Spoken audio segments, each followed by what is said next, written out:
How many? I think that was one. One row? Surrounded by symbols and culture, Hello. Mimi Luong represents potential. My parents came in 1975, so it wasn't by choice. She is the owner of Trung An Gifts in Denver.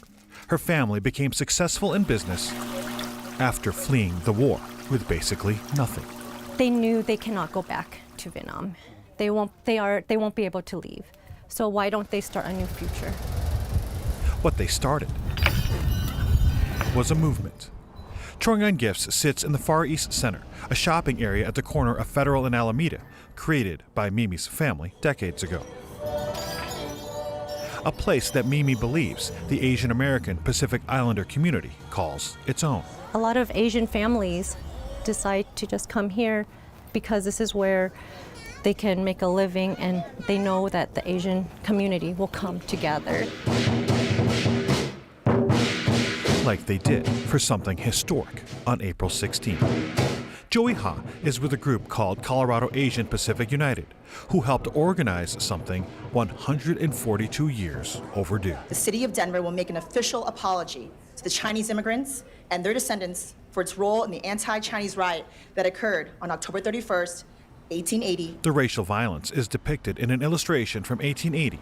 One man died, hundreds of people injured by an angry white mob in an area well known today. Yeah, so lower downtown right now is Coors Field, is Wazee Street, some parts of 16th Street, places that we're all really used to going out, grabbing drinks at. So if you walk down lower downtown, there truly is no evidence that there used to be a Chinatown. Except for an ill-conceived plaque that Joey says is in the wrong place. It's important to note that this plaque, although with good intentions, gives a very one-sided and narrow view of what had happened. Hence, the apology. I, Michael B. Hancock, Mayor of the City and County of Denver, by virtue of the authority vested in me, and on behalf of our city, do hereby sincerely apologize to the early Chinese immigrants and their descendants.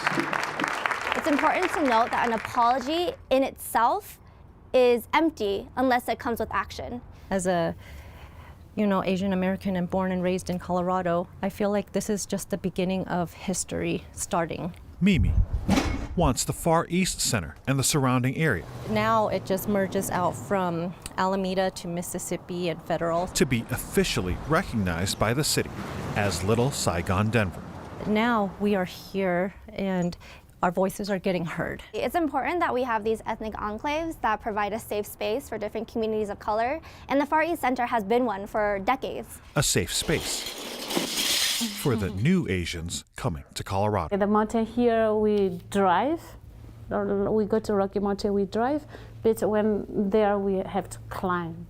No car, no nothing. Suba works at the Asian Pacific Development Center, an organization helping immigrant families No, it's not yellow, it's black. adjust to life here, like Suba had to after fleeing oppression in Burma. Coming to Colorado, it's very difficult because I don't understand language, and then I used to live in jungle. Now she and other refugees live in Aurora, learning to break the language barrier. This affects ability for finding good jobs and quality health care. It affects the ability to build a new beginning. I'm happy to come here. It's freedoms here. So is the support from people like Mimi and a growing Asian community. And now that we have that connection, I think the refugees or the immigrants that come here will have a better and easier way of starting their new life. With photojournalist Mark Zoletta. Thank you so much, babe. I appreciate you so much. Nelson Garcia, 9 News.